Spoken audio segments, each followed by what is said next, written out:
Hey loves, welcome back to my channel. Today guys, I'll be checking out the Daily Wire host as they react to the Maui fire by asking what caused the fire. And you guys, I'm excited for this. If you're yet to subscribe to this channel, please consider subscribing. And without much ado, let's see what this video is all about. What caused the fires?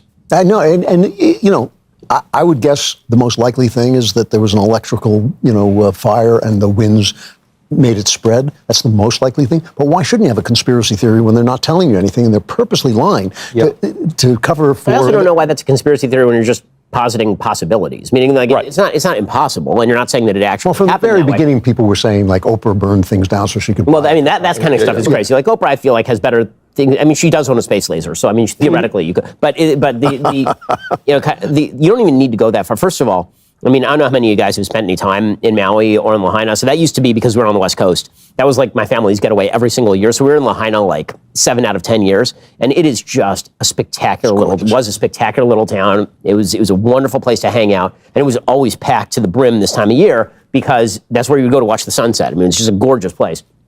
And the fact that it burned down this quickly is really insane. Has nothing to do with climate change, by the way. Every climatologist will tell you, if they're worth their salt, it has nothing to do with climate change. The temperature there is incredibly variable. They've had a very dry summer. They had a very wet winter. They had a very dry summer. But what this always comes down to, for me, every single time, is government mismanagement of these disasters. And you know the way you can tell is when they start blaming the other stuff, right? So when there was a hurricane that hit Florida and knocked out a bridge, the bridge got rebuilt inside of 2 days and things got fixed. When the same hurricane then moved up into the Northeast and flooded part of the Northeast, the media spent the next week talking about how climate change was responsible for the fact that there was flooding in the streets of New Jersey, as though the human failures there had nothing to do with anything. The human failures here are astonishing. I mean, astonishing. There's an article from the AP today where they go into detail about what it was like to be in Lahaina and what exactly was happening on a minute-to-minute basis. The cops set up perimeters around Lahaina because there's only one road in and one road out of Lahaina. It's really hard to get in and to get out. That's particularly true if you're on Front Street, which is the part that's like right by the water. And it's a very crowded place all the time. And they were telling people to turn back because they were downed electrical wires. So you're talking about like triaging a problem. How about like direct people around the electrical wires? The people who disobeyed the cops lived. The people who listened to the cops who went back to Lahaina died because all of the winds just picked up and rammed right through it. Yeah, that's why the question is not, well, there is a question of what started the fires, but to me, no matter what started them, even if environmentalists did start them, the bigger question is why was the fire? Why did it kill 1,000 people or more? Why did they close the only roads out? Right. I'm not suggesting that it couldn't have simply been incompetence. It probably was incompetence. But you can certainly see why people would conclude, something's a little screwy here. Is there something more going on? This is the way you solve the problem of disinformation, as Obama always wants to solve that problem by cutting out everybody who has an opinion different from his. That's how he defines disinformation and misinformation.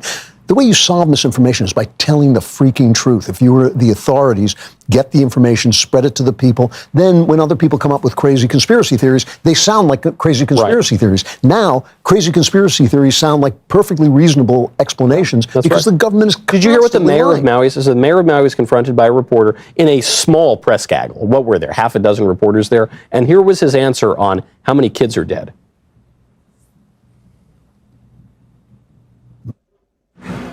Children are missing. You know. I knew the answer to that. I would be happy to answer that. You have no estimate as to how many children are missing? I guess we can end this right now if you guys want. Sorry, this is one of the biggest questions that the people of Lahaina have, but you don't want to answer. It always takes one or two to ruin it for everybody. Please, this is our first one. This is our only Well, we could say that about you. You've ruined it for everyone. You're welcome to say it. You're the media. You can say whatever you want. You're a disaster. All right. Okay. Please. You've been the worst mayor we could possibly imagine. You won't even wait. Respect what? This is the most dismal response we've ever had. You won't wait for your turn. You want to shout over these guys that are legitimate. Why don't you give them the real answers then? Give them the real answers. That's not his question. Let him. Yeah. You can go. Yeah. Oh, sorry. You know, one guy asking a tough question, not even a tough, basic question, ruins it for everybody. I guess this is my other question. Even if you could say, well, the cops shut down the roads because they just had no idea what they were doing and there were down power lines. How is it I mentioned earlier, 3,000 people die on 9/11. Here we're looking at 1,000 people, as it seems to be the estimate.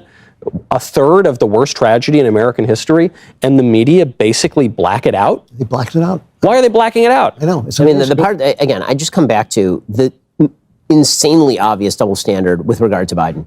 Like, let's to protect Biden, basically? 100%. 100%. Or the governor of Hawaii, who's a Democrat. Yeah. Or the mayor of Maui, who's a Democrat. Or the senators who are Democrats. I promise you that if this had happened in Florida, all you would get morning till night is Ron DeSantis is to blame for this. His emergency management response has been dismal. Where was he if George W. Bush if Donald Trump were president and he didn't show up for 2 weeks while he was on vacation?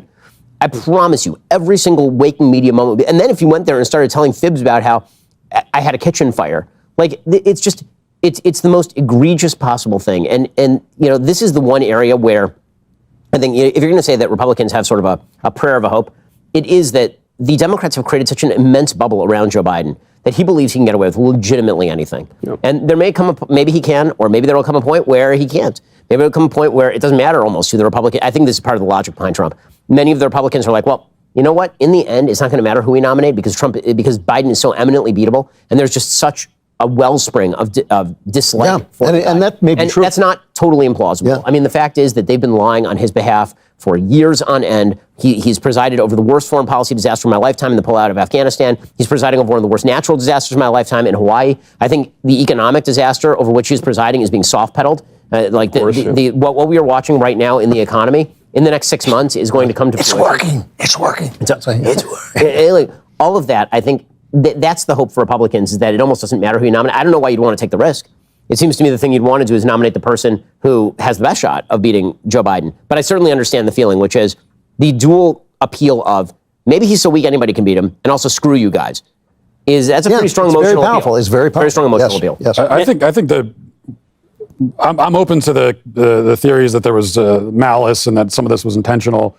I mean, I think that's a perfectly valid thing. We need to explore it. But right now, if I had to pick a theory, it just seems to be this is bureaucracy. Like, it exists to not work. It exists to diffuse responsibility. No one's held accountable. And so in this case, you've just got all these different. You've got the power company. You've got the police. You have local. You have the local government. You have the people in charge of the water, and you've got this woke guy that was on record saying that, you know, when we're distributing water, we want to make sure we take into account equity. So you've got all these various different realms that in a moment like this need to work together and need to communicate in a competent way, and they just don't. It completely breaks down. My problem with this theory, though, is that for years we've said bureaucracy doesn't work, bureaucracy is the problem, we need to dismantle the bureaucracy. But I'll tell you what, this bureaucracy, the federal bureaucracy, seems to work pretty well when it comes to rounding up Midwestern grannies from January 6th. Yeah. I think the bureaucracy works pretty well when it comes to imprisoning political dissidents and the lawyers for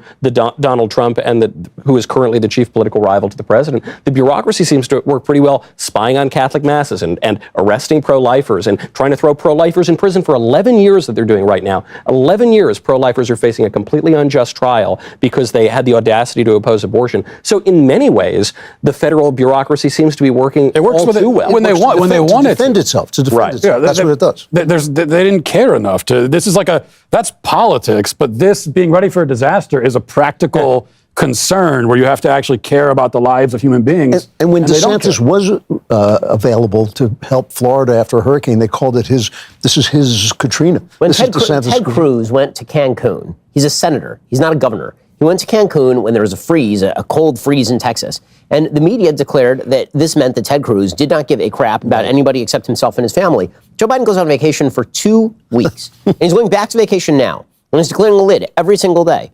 And meanwhile, his FEMA team is going, well, it's really up to the localities to handle this sort of thing. It's just, it's insanity to me. And I understand, again, what I keep coming back to for Republicans, I get it. I get the feeling that inevitably the pendulum has to swing back the other way and the bad people have to get clocked. I totally get it. But there's no rule that says that's true. So, right. You know, the notion that the unjust will pay their price. Well, there is something to this, because the thing that the Democrats have done repeatedly, they call it the Curley effect. They basically chase the non-Democrat voters out of localities by making it so unlivable there that the only people left are the people who will vote for them. So you get the doom loop in San Francisco. That actually works if you happen to be in government, because the only people left in San Francisco will be the people who will vote you back into office every single time, because they're doing fine. They're living on the streets. That's where they want to be. It actually works. The problem is it doesn't work for the entire nation, because there's nowhere for the entire nation to go.